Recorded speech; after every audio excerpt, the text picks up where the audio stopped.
Gravitation field और formula क्या बना था माइनस जी एम बाय ए स्क्वायर। जिस भी पॉइंट पे कैलकुलेट करना है मास से उस पॉइंट की दूरी जो भी थी वो हम लोगों ने ये बोला। नाउ हमसे बोला गया find gravitation field at this particular point P. बहुत इजी सा क्वेश्चन दिया गया, कोई मुश्किल आने वाली है नहीं। तो देखो इस पी पॉइंट पे बताओ ग्रेविटेशन फील्ड किस किस के कारण आएगा, 1 के कारण भी हो, इसको 1 मान लेते इसको 2 मान लेते अभी के लिए, ठीक है बच्चों। चलो तो बताओ ये वाला फील्ड उस पॉइंट पर किधर होगी। अगर ऐसे आइडेंटिफाई करना मुश्किल लगे तो क्या करो, सोच लो कि अगर वहां पर मास होता तो ये वाला मास उस वाले मास को किस डायरेक्शन में फोर्स लगा रहा होता अपनी तरफ, तो फील्ड भी किधर बनेगा इसी मास की तरफ। नहीं आया बच्चों, पक्का। इसका नाम मैंने दे दिया E1 और इधर नाम दे दिया मैंने E2। ध्यान से देख सिमेट्री ऐसी मानी गई है तो ये भी A डिस्टेंस हो गया और ये भी A डिस्टेंस, ये भी एक, तो तुझे नहीं लगता ये एक आइसोसेलेस ट्रायंगल बन गया है। तो ये एंगल कितना बन जाएगा सर वो 45 और ये भी, तो इधर भी। अब या तो आप ऐसे कर लो, E1 पता है E2 पता है, दोनों के बीच का एंगल 90 डिग्री है, तो E1 का और E2 का मैग्नीट्यूड भी सेम आया हुआ है। देखो ध्यान से E1 का magnitude is equal to E2 के मैग्नीट्यूड, ये दूरी मान लो x, ये दूरी मान लो x। तो जल्दी बोलो फॉर्मूला क्या होगा, मैग्नीट्यूड के बारे में बात करें तो माइनस को छोड़ दो भले, gm बाय x का स्क्वायर, gm बाय x। बोलो रिजल्टेंट क्या आएगा √2 gm बाय x स्क्वायर। बाबू x की वैल्यू बोलो √2 आइदर बोलो सुनूंगा तो आंसर आएगा, नहीं आया समझ में, पक्की बात। चलो एक क्वेश्चन और करते हैं, आप सभी मिलके करेंगे। हाँ सेम केस में अगर हमसे बोला जाए कि यहाँ पर एक मास m रखा हुआ है, यहाँ पर एक मास m रखा हुआ है, इन दोनों मासेस को ज्वाइन करने वाली ये वाली लाइन यहाँ पर इस पॉइंट पर, ये these two masses are separated by a distance 2a and इसके सेंटर से ये जो दूरी है this is r। now you have to calculate gravitation field at particular point this p point। कैसे करें, तो अभी तो सुपरपोजिशन प्रिंसिपल लगाओ, 1 2 बोलो 1 के कारण फील्ड किधर होगी लेफ्ट या राइट, लेफ्ट, इधर मान लेते E1। 2 के कारण भी बोलो लेफ्ट, E2 डायरेक्ट ऐड हो जाएगी ये, तो बोलो यहाँ से यहाँ तक का सेपरेशन बोलो बच्चों, ये R। सर फिर से बताना क्वेश्चन क्या था, कुछ जल्दी जल्दी हो गया बहुत ज्यादा। अच्छा बहुत ज्यादा हो गया, सुनो आराम इसी से पोजीशन में देखो बेटा, देखो मेरे बच्चों कह रहे इसी पोजीशन में ऐसे ही पड़े। सुनो now listen to me very carefully. एक मास ये रहा, एक मास ये रहा, दोनों के बीच का सेपरेशन है 2a। हमें इसके सेंटर से एक पोजीशन वेक्टर दे दिया r। इस p पॉइंट पे we have to calculate gravitational field. Now what to do, इस मास के कारण इस पॉइंट पर ग्रेविटेशन फील्ड किधर होगी लेफ्ट, इसकी कारण भी किधर होगी लेफ्ट। तो ये तो समझ में आ गया, दोनों को ऐड करना है। नाउ अभी फॉर्मूला क्या होता है gm बाय x। अब x क्या है सेपरेशन, तो यहाँ से यहाँ का सेपरेशन कितना a प्लस r, भाई ये सेपरेशन a है और ये सेपरेशन r है, तो ये क्या बना a प्लस, ये बोलो r minus a, simply add कर दो भाई, नहीं कर सकते क्या, तो बोलो E नेट कितना आ जाएगा बाबा, minus gm by r plus a का whole square minus gm by r minus a का होल स्क्वायर। कैन यू जल्दी सॉल्व दिस, कोई दिक्कत। अब ऐसे बताओ, ऐसे केसेस में कोई दिक्कत आती है कभी भी, आप सुनो। आज हम जो पढ़ने वाले ना that is Newton's law in vector form. तो वेक्टर फॉर्म कब यूज करेंगे, देखो अभी हम लोगों ने फोर्स कैलकुलेट करना सीखा है, हम लोगों ने फील्ड कैलकुलेट करना सीखा है, तो हम लोगों ने बड़े सिस्टम दे दिए थे है ना, इक्विलेटरल ट्रायंगल दे दिया, स्क्वायर दे दिया, it may be of any shape, हमें सब पे कैलकुलेट करना आता है। क्या यूज करना है कि एक एक के कारण इंडिविजुअली निकालो और उन सबको वेक्टोरियली ऐड कर दो।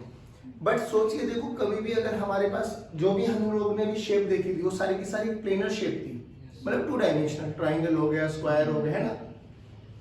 अभी ऐसा आ जाए कि आपके पास एक क्यूब है, क्यूब के कितने कॉर्नर्स होते हैं 8 एजेस होते हैं, हाँ 12 एजेस होते हैं, 12 फेस डायगोनल होते हैं और 4 बॉडी डायगोनल होते हैं, ये ध्यान रखना है, ये बहुत बार डिस्कस कर चुके हैं हम लोग। अब सुनो, हमसे बोला गया एक क्यूब है मेरे पास, बहुत इजी से समझ, फिर मैं बताता हूँ इसको कैसे अप्रोच लगाते हैं। ये हमारे पास एक क्यूब बनाते हैं, ठीक बच्चों, चलिए, और ये हम लोगों ने क्यूब बनाई और इसकी एक्सिस को भी डिफाइन कर देते हैं, this is X, this is Y and this one is Z. ठीक, बोला गया कि क्यूब की जो साइड लेंथ है ना बाबा ए है, और इन सब कॉर्नर्स पे मासेस रखे हुए हैं, लेट्स सी एम मासेस है, ठीक है, एम मास है।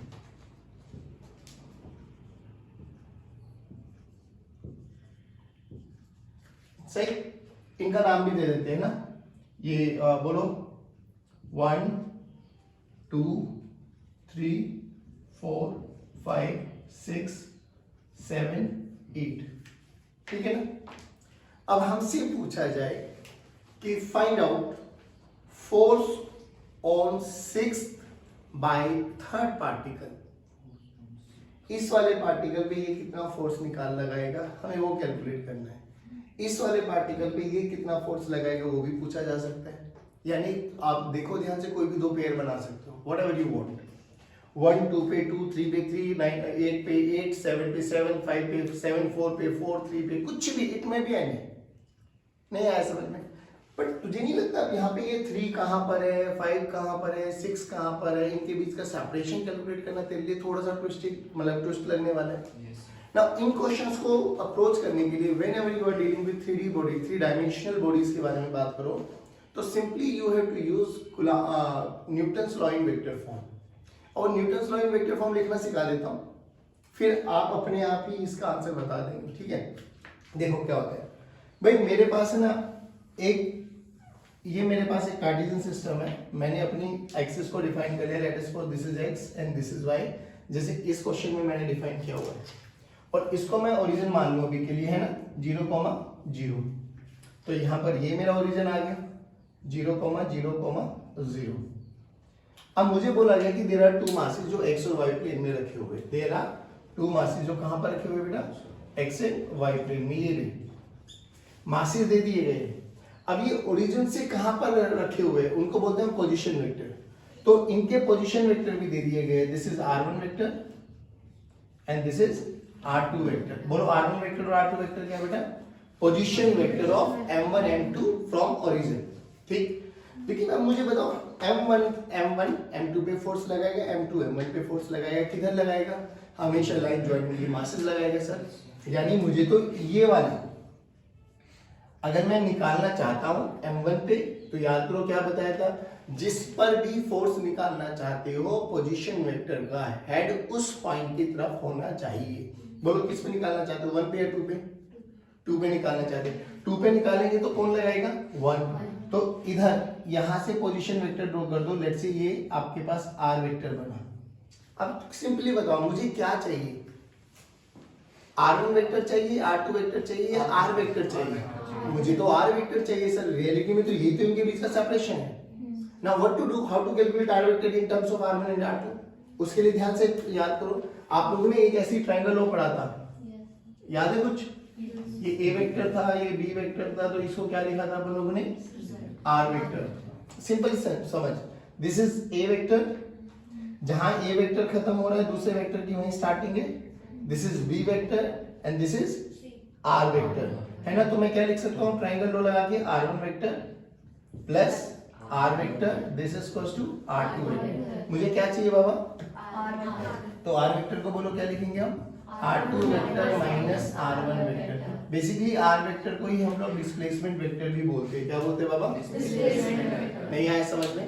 अब सिंपली मुझे इतना तो समझ में आता है कि इनके बीच में सेपरेशन कैसे कैलकुलेट कर, मतलब फोर्स कैसे कैलकुलेट करते हैं। सिंपली बोलो, F21 कैलकुलेट करना चाहते हो ना, G m1 m2 by r vector का मोड का स्क्वायर, मुझे मैग्नीट्यूड चाहिए, तो r वेक्टर के मोड का स्क्वायर इनटू r के, ये वेक्टर फॉर्म आ गई ना। अब ध्यान से देख, इफ यू रिमेंबर किसी भी वेक्टर को लिखने का तरीका क्या होता था बच्चों, A vector this is equals to mod of A vector into A cap, ऐसे लिखते थे हम। तो ए कैप को लिखने का तरीका बोलो, A vector by mod of A vector. नहीं आया बच्चों? यहाँ पे ध्यान से देखो, हमारे पास आर वेक्टर है क्या? आर वेक्टर ये रहा मेरे पास, R vector is nothing but r2 vector minus, अरे सारे बोलो भाई, r2 vector minus r2 vector minus r। मुझे तो r कैप चाहिए बाबा, तो r कैप क्या लिख दूंगा मैं? r2 r vector by mod of r vector. अरे यही तो लिखूंगा। अब r वेक्टर तो ये रहा मेरे पास, r2 vector minus divided by mod of r2 minus. नहीं आया बच्चों? बोलो। अरे इतना टिपिकल है नहीं, दूसरा तुम एक्सप्रेशन दे दो, बस इसको उठाओ यहाँ पे रख दो। बोलो g m1 m2 r cap को r2 vector minus r1 vector, r2 vector minus r1 vector by mod.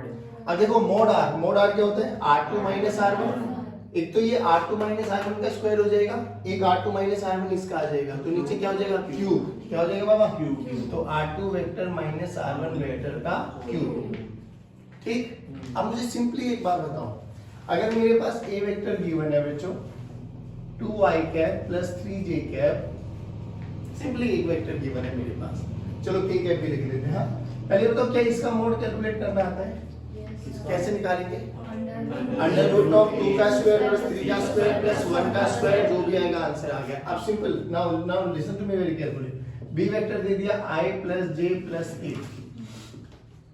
मुझे बोला गया r2 माइनस r1 वेक्टर का मोड निकालना है, तो पहले इन दो वेक्टर्स को माइनस करो, फिर उसका मोड निकालो। माइनस करो जल्दी, i को i के साथ, j को, तो i माइनस करना अपन को, i cap plus 2j cap plus 0k cap, है ना?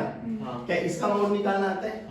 बिल्कुल। तो ये वही तो कह रहा है कि जब ये वाली लॉ हमेशा जब यूज करेंगे when you are dealing with 3 dimensional bodies के साथ ना, देखो क्या g m1 m2 by r2 vector minus r1 vector by r2 minus r1 vector का क्यूब।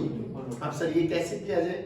पहले बताओ किन दो मासेस के बीच में फोर्स निकाल के दिखाओ, कोई भी दो नाम बोलो अपनी मर्जी से, कोई भी नाम। 4 और 7 ना, ठीक है।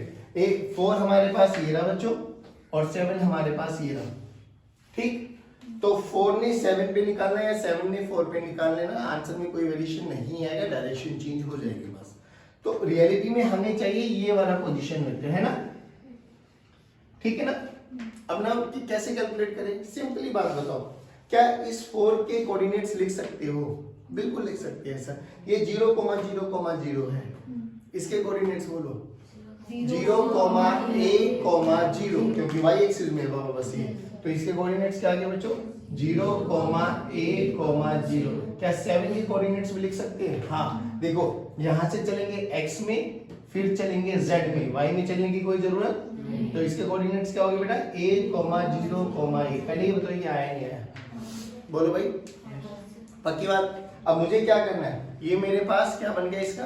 अभी देख, या तो तुम यहां से यहां तक का पोजीशन वेक्टर निकाल लो, यहां से यहां तक का पोजीशन वेक्टर निकाल लो, तो वो r1 और r2 हो जाएंगे, नहीं तो डायरेक्ट डिस्प्लेसमेंट निकाल सकते हो। यहां देखो a cap minus 0i cap, तो क्या बचा? ai cap. आराम से सुनना, 0 minus a j cap, a minus 0 क्या बचा? a cap. तो पोजीशन मेरा डिस्प्लेसमेंट वेक्टर क्या आ गया? r वेक्टर बोलो क्या है? ai cap minus a j cap plus a k cap. पहले ये बताइए समझ में आया नहीं आया? अब दिस इज नथिंग बट ये जो आपको इस वाले फॉर्म में भी लिख देता हूं, तो f21 वेक्टर को हम दूसरी फॉर्म में क्या लिख सकते हैं? g m1 m2 by r vector by r vector के मोड का क्यूब। देखो r वेक्टर मुझे पता लग गया, तो r वेक्टर को एज इट इज लिख दो ऊपर, डिवाइडेड बाय इसका मोड निकाल सकते हैं हम, जल्दी बोलो क्या आएगा इसका मोड?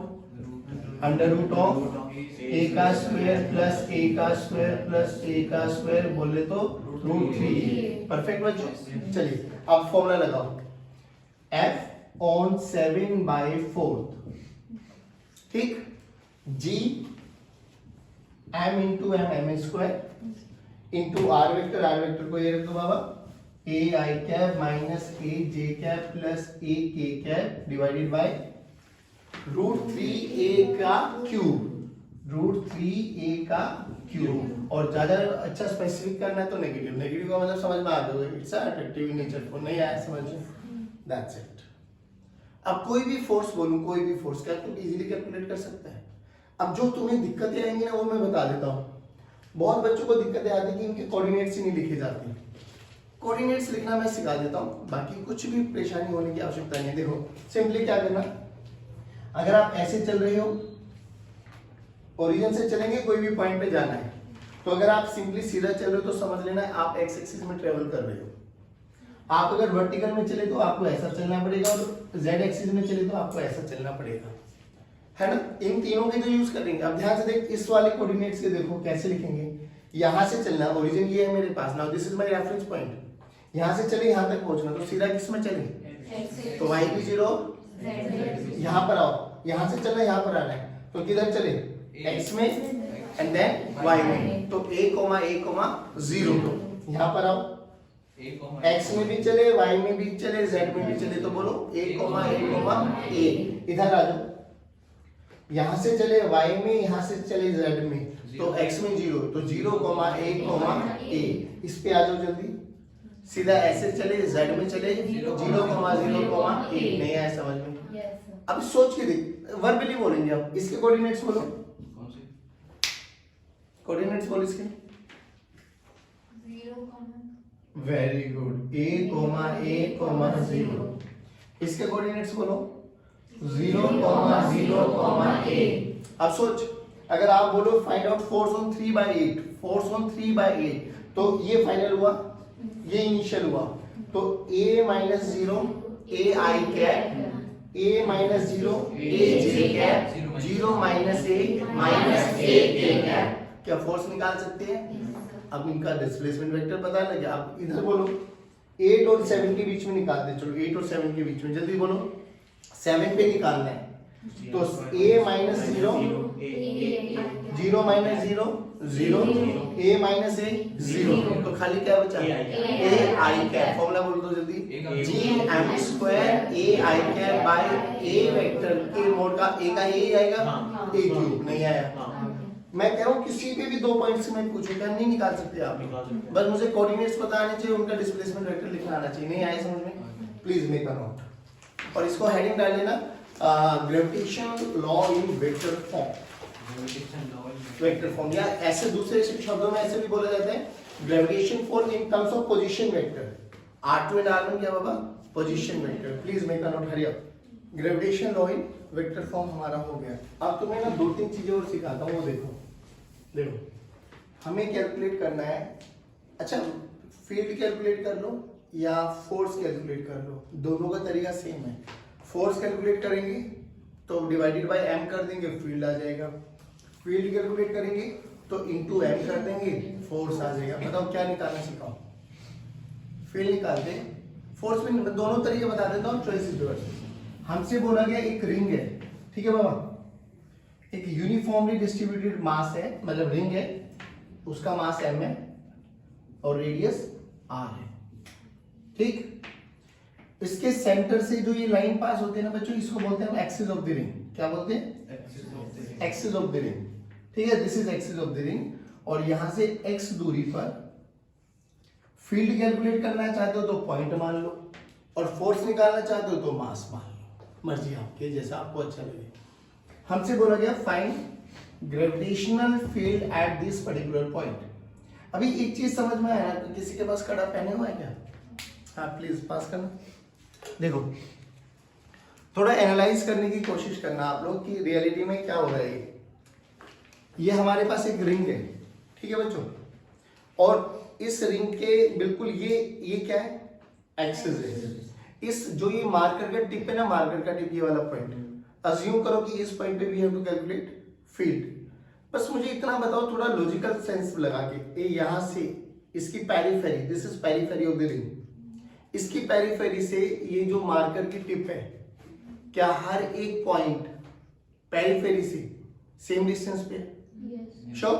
हाँ बिल्कुल सेम डिस्टेंस पे है। यहां से ऐसा लगेगा नहीं, बट ये रियलिटी में सेम पेरिफेरी, देखो ये है पूरी पेरिफेरी, इससे एक पॉइंट इधर इधर इधर इधर इधर निकालो तो हर एक पॉइंट से इसके छोटे छोटे छोटे छोटे छोटे छोटे मासेस से हर एक वो वाला पॉइंट सेम डिस्टेंस पर है। अच्छा बैटरी को तो मरने दो, चलती है इसकी। ये पॉइंट समझ में आया आप लोगों को कि इसकी पेरिफेरी से इसकी टिप सेम डिस्टेंस पे, point number 1। Now what to do, ऐसे यहाँ पर एनालाइज करना थोड़ा मुश्किल लग रहा है बच्चों को। देखो हमने बोला कि यहाँ पर एक छोटा सा मास मान लिया जाए dm, यहाँ पे निकालना है तो इस पॉइंट से ये पॉइंट मान लो कितनी दूरी पर है, ये x है बाबा, इसका रेडियस कितना मान लिया r, और ये दूरी मान लो x या छोटा r। तो बोलो इस छोटे मास के कारण इस पॉइंट पर फील्ड कितना, तो फील्ड का फॉर्मूला तो हमें पता है, minus G D M by छोटे r का स्क्वायर, यही तो है, सिंपल। क्या करो, सभी मासेस के कारण ऐसे ऐसे ऐसे ऐसे होगा, परफेक्ट होगा सर। अब क्या करना, व्हाट टू डू, कुछ नहीं करना सर, बिल्कुल इसके डायमेट्रिकली अपोजिट एंड पर एक खूब छोटा मास और मान लो dm। क्या इस dm के कारण भी ये वाला जो दूरी रहेगी that is r? Yes sir. क्या यहाँ पर फील्ड इस डायरेक्शन में रहेगी बाबा, जिसको हमने d का नाम दे दिया? क्या यहाँ पर भी फील्ड d रहेगी? बोल भाई यस सर। पक्का है ना, परफेक्ट। अगर ये डायमेट्रिकली अपोजिट एंड पर है तो ये दूरी भी r, ये छोटा r, ये x, ये थीटा, तो ये भी थीटा। ध्यान से देखो d के दो कंपोनेंट होते हुए दिखाई देंगे आपको, d का ये वाला component d e cos theta, और ये वाला कंपोनेंट बाबा d e sin theta. Similarly इस d के भी दो कंपोनेंट करो इधर, d e cos थीटा और नीचे वाला d sin थीटा। क्या बच्चे इस पूरी रिंग पर, इस पूरे मास पर क्या ये छोटे दो ही dm मासेस है? नहीं सर, देयर आर अनंत dm मासेस। एक ये मान लो इसका डायमेट्रिकली ये हो जाएगा, एक ये मान लो इसका डायमेट्रिकली ये हो जाएगा, ऐसे अनंत इनफाइनाइट नंबर ऑफ मासेस का कलेक्शन है ये ring. Now what to do, क्या बस इतना समझ में आ रहा है कि जब हम इस डीएम के बारे में बात करेंगे, सेकंड वाले के बारे में, उसका भी सेम ऐसे कंपोनेंट टूटेंगे, जैसे इन दो के वर्टिकल कंपोनेंट कैंसिल आउट हुए और हॉरिजॉन्टल कंपोनेंट ऐड अप हुए, तो क्या इनके भी वर्टिकल कंपोनेंट कैंसिल आउट होंगे, हॉरिजॉन्टल ऐड अप होंगे? तो जो नेट ग्रेविटेशन फील्ड आएगी क्या वो एक्सिस के अनुरूप आएगी? वर्टिकल कंपोनेंट सबके कैंसिल आउट हो जाएंगे, तो ई नेट ग्रेविटेशन फील्ड किसके बराबर आ गया बाबा?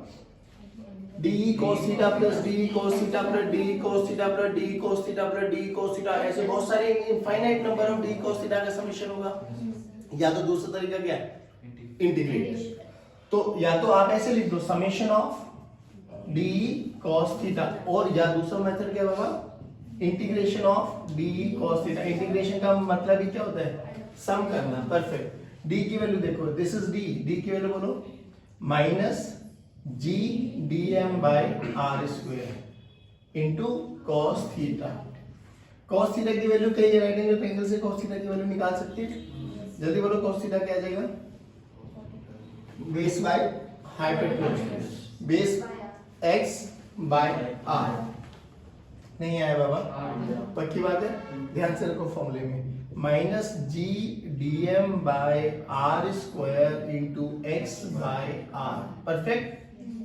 ध्यान से देखो, इस एक्सिस से, इस सेंटर से ये वाला पॉइंट x फिक्स है, इसी पॉइंट पे कैलकुलेट करना है, तो x चेंज नहीं, इसकी पेरिफेरी से हर एक पार्टिकल, हर एक छोटे से डीएम मास की दूरी r ही रहने वाली है, तो r भी चेंज। तो ध्यान से देख, g तो कांस्टेंट है, x भी कांस्टेंट है, r भी कांस्टेंट है, तो बचा क्या, dm। तो भाषवी को बाहर लेके आ जाओ, minus G X by R cube integration of dm। अब dm क्या है, छोटा सा मास, छोटे से मास का इंटीग्रेट करेंगे तो क्या आएगा, पूरी बड़ी रिंग का मास m। नहीं है बाबा, तो क्या आ गया बेटा, minus G M X by R cube. R की वैल्यू बोलो बाबा, आर की वैल्यू बोलो, under root of R square plus X square, R square plus X square. नहीं आया समझ में, पक्की बात, तो बोलो इलेक्ट्रिक फील्ड कितना है बेटे, minus G capital M into X by R square plus X square की पावर 3/2। 3/2 क्यों आया, समझ में आ गया? क्योंकि इसका रूट था, तो 1/2 ऊपर की पावर 3 है तो 3/2। रट लो इस फॉर्मूले को। क्या सर? Gravitation field on the axis of the mass ring minus G M X by R square plus X square की पावर 3/2। अब ये ना फिगर के साथ याद होना चाहिए, ये फॉर्मूला तो याद हो जाता है बच्चों को, लेकिन आपको याद कैसे रखना है, याद इसको आपको ऐसे रखना है भाई, ये सेंटर है, यहां से ये दूरी x है और इसका रेडियस r है। ऐसे ये डायग्राम याद रखो और इसका प्रूफ जल्दी बोलो। Minus G M X by इतना समझ में आया ना? एक चीज और बताओ मुझे, सोच के बताओ, अगर यहाँ पर छोटा m भी रखा हुआ होता, अभी तो हमने फील्ड कैलकुलेट किया है, अब उनसे पूछे भाई इस रिंग के कारण इस मास पे फोर्स कितना लगेगा, तो E इंटू एम। फोर्स का फॉर्मूला बोलो। फोर्स का फॉर्मूला होता है m इंटू ई, m तो m है, E की वैल्यू ये रख दो बाबा, minus G M X by R square plus X square की पावर 3/2। Okay done. नाउ एक चीज और बताओ, x की वैल्यू को 0 पुट करो, पुट करो होनी, x की वैल्यू को 0 पुट करो, 0। तो x की वैल्यू को 0 बोले तो हम सेंटर ऑफ द रिंग आ गए, तो फील्ड सेंटर पे बोलो, 0 सेंटर पे बोलो। और ये हमें समझ में भी आता है क्योंकि रिंग सिमेट्रिकली डिस्ट्रीब्यूटेड मास है, तो जितना ये वाला मास इसको अपनी तरफ खींचेगा उतना ये इसको खींचेगा, तो नेट फोर्स 0, नेट फोर्स भी 0, तो नेट इलेक्ट्रिक फील्ड भी 0। तो ये तो अपन को समझ में आ गया बाबा, क्या कि सेंटर पर इलेक्ट्रिक फील्ड या इलेक्ट्रिक फील्ड में बार बार अगर मेरे मुंह से निकल जाए तो समझ लेना कि सर किसको बोल रहे हैं, ग्रेविटेशन फील्ड। सेंटर पर ग्रेविटेशन फील्ड कितना है, 0। अब यहाँ से इंफिनिटी पे रखो, x की वैल्यू को इंफिनिटी पुट करो, infinity infinity infinity infinity something plus infinity plus something infinity 1 by infinity 0। ओहो फिर 0, यानी सेंटर पे भी 0 है, इंफिनिटी पे भी 0 है, तो किसी भी पॉइंट पे 0 है कुछ वैल्यू। ये समझ में आया तुम्हें मैं क्या चीज समझाने की कोशिश कर रहा हूँ? बहुत अच्छा क्वेश्चन पूछा है। यहाँ पर कितना है e की वैल्यू 0 और इंफिनिटी पर भी कितना है 0। अभी अभी चेक किया आपने, परेशान मत हो, ये फॉर्मूला ठीक है, this formula is very accurate, तो परेशान होने की कोई आवश्यकता नहीं। नाउ x की वैल्यू को 0 पुट किया तो 0, x की वैल्यू को इनफाइनाइट पुट किया तो भी 0, तो क्या इस पॉइंट पे इलेक्ट्रिक फील्ड है या नहीं है? है। तो ये 0 है और उधर 0 है, इसका मतलब क्या रेंज होगी सर, इसकी कम होता जा रहा है। हाँ, मतलब पहले बड़ी है और फिर घटी है। 0 था ना, पहले बड़ी होगी, एक पॉइंट ऐसा आया होगा मैक्सिमम हुई होगी और फिर घट के 0 हो गया होगा, तो यहाँ पे भी 0 वहां पे 0 का मतलब समझ में आ गया कि ठीक है, हो सकता है बिल्कुल, एक पॉइंट पे 0 है दूसरे पॉइंट पे भी 0 है, हाँ तो ऐसा हो सकता है पहले बड़ी होगी फिर घटी होगी, वही बोला गया। ऐसा भी तो कह सकते हैं इसकी रेंज जो इंफिनिटी से कम है, किसकी रेंज? जो इलेक्ट्रिक फील्ड है इंफिनिटी पे तो 0, हाँ कम, इंफिनिटी 0 है ही ऑब्वियसली। बोला गया find out that particular position जहां पर E मैक्सिमम है। अब ये मैक्सिमम शब्द आ गया, याद करो हमने वर्क पावर एनर्जी में पढ़ा था कि जब भी कहीं मैक्सिमम मिनिमा आए तो व्हाट टू डू, नहीं मिनिमा मैक्सिमम में पढ़ा था कि जिस भी फंक्शन को, सुन लो एक बार, जिस भी फंक्शन को आपको मैक्सिमा या मिनिमा प्रूव करना है, ध्यान से देखना, ये बत्तख फिर दोबारा काम आएगी, u और x।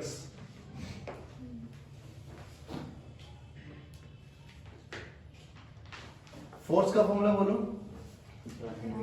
बेटा, तुम भूल गए हो। अरे तुम भूल गए हो, ये तुम्हारे सपने में भी नहीं याद आना था। हाँ याद आ गया, बट ये तुम्हारे सपने में नहीं आता था, मैं क्या पूछा, तुम अभी भी gm1 m2 by r square बोलते हो। नहीं, m.dx बोलते हैं। m.dx फोर्स का फॉर्मूला बहुत सुंदर बेटे, देख फोर्स का फॉर्मूला क्या है, m.dx अखंड। ऐसा आ जाओ इधर देखो, इस पॉइंट पे स्लोप बोलो 0, इस पे भी 0, इस पे भी 0। ध्यान से देख, स्लोप u और x का स्लोप ही तो फोर्स है, तो यहाँ पे भी f की वैल्यू 0, यहाँ पे भी f की वैल्यू 0 और यहाँ पर भी f की वैल्यू 0, क्योंकि यहाँ पे u कांस्टेंट है और कांस्टेंट का स्लोप 0। स्ट्रेट देखते हैं यहाँ से। नाउ तुम्हें बोला था एक पॉइंट मैक्सिमा को रिप्रेजेंट करता है, एक पॉइंट मिनिमा को रिप्रेजेंट करता है, तो सिंपली मैं व्हाट आई मीन टू से इज कि जहां पर भी मैक्सिमम मिनिमम कैलकुलेट करना है तो यू हैव टू चेक कि किस फंक्शन का मैक्सिमा करना है बे, किसका मिनिमा करना है बे, किसके बराबर कर दो 0। यहाँ पे किसका मैक्सिमा करना है भाई, ई का, ई का तो पूछा है, ई किस पे डिपेंडेंट है, x। देखना x की वैल्यू को चेंज कर रहे हो तो literally what you have to do, d by dx और किसके बराबर रख दो, जो भी आएगा योर आंसर। नहीं आया, यहाँ पे x की वैल्यू आएगी plus minus r by root 2। कर दोगे आप इसको, डिफरेंशिएट करना आता है या करके दिखाओ, करोगे। तो यहाँ पे जैसे आप करोगे ना तो e की वैल्यू मतलब x की वैल्यू आ जाएगी बाबा plus minus r by root 2। कैसे कराऊं बताओ, देखो जब इसको डिफरेंशिएट करोगे x की टर्म ऊपर भी x की टर्म नीचे भी है, तो पहली बात तो आपको न्यूमरेटर बाय डिनोमिनेटर यानी क्वोशिएंट रूल लगाना पड़ेगा। क्वोशिएंट रूल क्या कहता है, डिनोमिनेटर का स्क्वायर कर दो, डिनोमिनेटर को एज इट इज रखो, न्यूमरेटर का डिफरेंशिएशन करो, माइनस न्यूमरेटर को एज इट इज रखो, डिफरेंशिएशन ऑफ डिनोमिनेटर। आता है करके दिखाओ, जल्दी बोलो, कर दो तो फिर इसको, और आंसर ये निकाल के दिखाओ, मैं करके दिखा दूं, आ जाओ चलो तो हेल्प करवा दो मेरी। उधर देखो ई का फॉर्मूला बोलो। हाँ अब मैं खाली डी बाई डी एक्स करके दिखा रहा हूँ आपको। हाँ देखो ध्यान से, माइनस जी एम तो कांस्टेंट है, माइनस जी एम तो कांस्टेंट ले लिया बच्चों मैंने।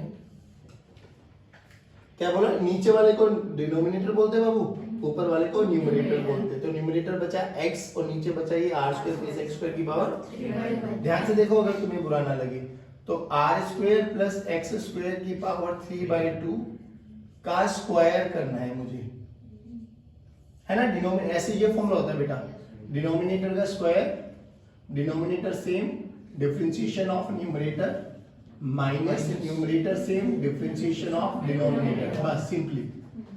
तो डिनोमिनेटर को ऐसे लिख दो, तो r square plus x square की पावर 3/2, ठीक, इनटू न्यूमरेटर का डिफरेंशिएशन, न्यूमरेटर बोलो कौन बचा, x, x का with respect to x 1, minus of x as it is. Now what to do, denominator का डिफरेंशिएशन देख लो एक बारी, पावर नीचे एक पावर कम, तो r square plus x square की पावर 1/2। r रेडियस है जो कि कांस्टेंट है तो 0, कांस्टेंट का डिफरेंशिएशन 0 होता है, और 2x x स्क्वायर का क्या हो जाएगा 2x। ध्यान से देखो 2 ने कैंसिल आउट कर दिया तो बचा ये, तो इसको लिख रहा हूं मैं डायरेक्ट यहाँ पे 3 into r square plus x square की पावर 3/2, नहीं 1/2, सही है बाबा,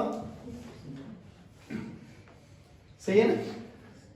हाँ ये रख दिया ना भाई, ये डिफरेंशिएशन क्या है ना मैंने डिनोमिनेटर का, d बाई डी एक्स किया है मैंने।